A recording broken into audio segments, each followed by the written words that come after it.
Hello, my name is Mark Caldwell. I'm with Caldwell and Associates Insurance Service, and today what I'm going to do is explain how to read a liability policy.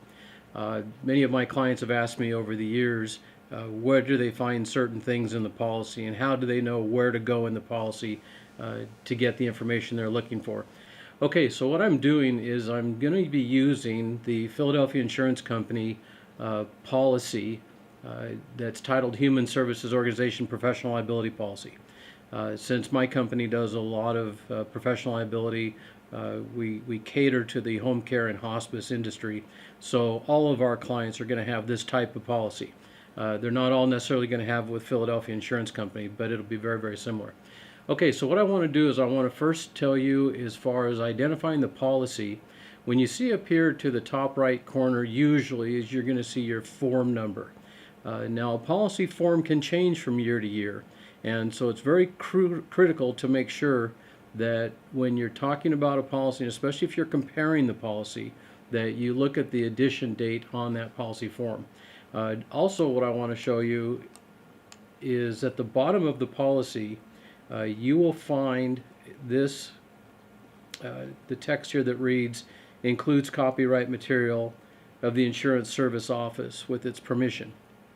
Now what this means is the Insurance Service Office is an organization that over the years has really standardized the insurance business. And so oftentimes you'll look at your policy forms and you'll see the ISO logo, and in this case you'll see where Philadelphia has actually used a lot of the text from the ISO form and then maybe have made a change here and there to suit what they're trying to do here to the home care industry.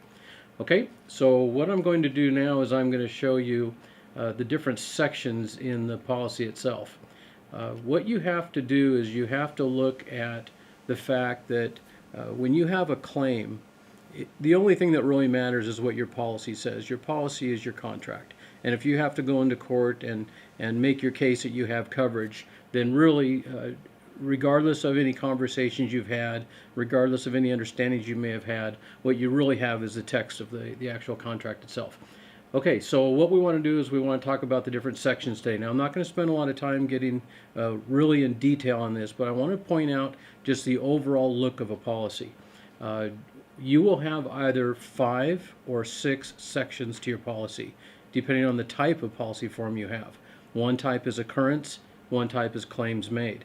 In the case where you have a claims made policy, you will have 6 sections because that extra section talks about the extended reporting provision, and I'll get into that just a little bit later.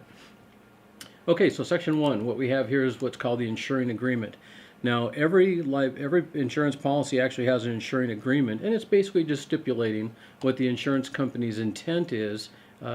For example, this one says we will pay those sums that the insured becomes legally obligated to pay.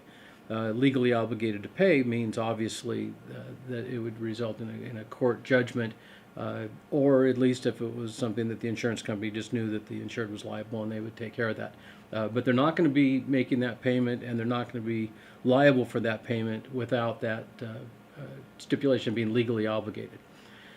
Okay, and then it also talks about the damages they'll pay and the right of duty. Their duty to defend on number B.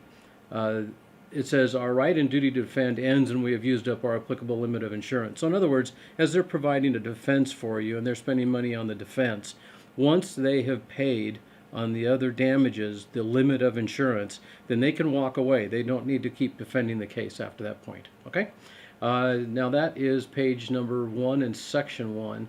What I'd like to do now is go to the next page, page number 2. Goes into the exclusions. You see there's supplementary payments on page 3, and then we get to section 2, who is an insured. Okay, section 2. In this policy you'll see section 2 is who is an insured. And when I say in this policy, you'll find that many policies are going to have this same type of format, no matter who the insurance company is that issues the actual policy. So under this one, who is an insured? It talks about you are an insured, you as the company, the one that is named in the declarations page. It talks about your executive officers and directors. It talks about, in this case, medical directors, board members, this type of thing. So they really take time here to explain exactly who is an insured.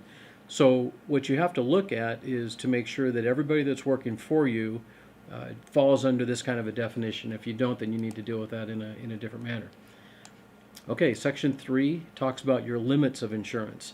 Now, this is something that might seem like pretty basic information, but in some situations, there's questions that can come up. So it talks about the aggregate limit is the most they'll pay for any particular policy period. It talks about how those different limits can be applied in different ways. Okay, Section 4 is what they call conditions. Now, conditions doesn't talk too much about the actual coverage, but about things that can happen, for example, bankruptcy. It also talks about your authority and duties, also about what you need to do in the event of a claim, this type of thing. It talks about, under D here, legal action against us. Talks about what you need to do if you're going to take legal action against the carrier. It also talks about if there's other insurance. Now, that's a situation that happens sometimes where there's multiple insurance policies on one claim. So it does discuss how that's dealt with. Also, premium audit talks about their right to audit and how they'll respond into that particular situation. Okay, now Section 5 is what's called the extended reporting period section. Now, as soon as you see this particular section, you'll know that you have a claims-made policy. If this were an occurrence form liability policy, there would be no need for an extended reporting period endorsement at all, or any language about extended reporting periods. So in the case that you have 6 sections in your policy, you know that it's a claims-made form. I'll be doing a video regarding the difference between claims-made and occurrence policies soon, so we won't go into a lot of detail on that right now. But basically what happens is, in the case where you have a claims-made policy and that policy comes to an end and you do not renew the policy, you have to deal with the extended reporting period. And there's 60 days in the policy form itself that will allow you to report claims. Now, it doesn't extend any period of time that you're actually covered. What it does is, as the policy comes to an end, it allows 60 days after that point that you can report claims during the original policy period. After that point, after the 60 days, if you want to continue to report, then you'll have to purchase an extended reporting period endorsement, and you can pick the time frame, whether it's a year or 2 years or 3 years, this type of thing. We've even seen extended reporting period endorsements that are for an unlimited period of time. So the point is that Section 5 talks about that, and if you have a claims-made policy, the day will come that you will need to deal with that. Okay, and then our last section here is definitions. Now, anytime you're working with the policy and you notice usually it's a bolded word or a word that's italicized or within quotes, you can refer back to the definition section and see how the insurance company defines that word. For example, you may not define a word, for example, employee. Your understanding of that word may differ from the insurance company's understanding, and so what they do is they give you the definition in the policy form itself, just to reduce any kind of misunderstandings in that regard. So in this case, an employee includes a leased worker, but employee does not include a temporary worker. So you see leased worker and temporary worker are both within quotes, and so you can go further into this section and see how they define those. Very, very important section. In fact, all these sections can either give you coverage or take away coverage. So it's critically important that when you look to a policy, and especially if you're comparing policies, to purchase one or the other for your company, premiums can vary greatly, and one reason why is the coverage that you're being given. And again, coverage can be given not only here in the insuring agreement, but it can be given or taken away just simply by an exclusion, or coming around onto the definitions, it can be given away or taken back. So you have to be very, very careful about these policy forms. The other thing is at the bottom here, where I'm highlighting, it says the included copyright material of the ISO or the Insurance Service Office. It's a very standard type of form. Philadelphia in this case has used a lot of the ISO language and then modified this form for their use, and primarily because it's set up for hospice and home care type of industries, and so that's why they may have to have some different language in there. Okay, so I hope this video has been handy to you. I hope that you've learned a little bit more about the different sections in the insurance policy and how those are important to you.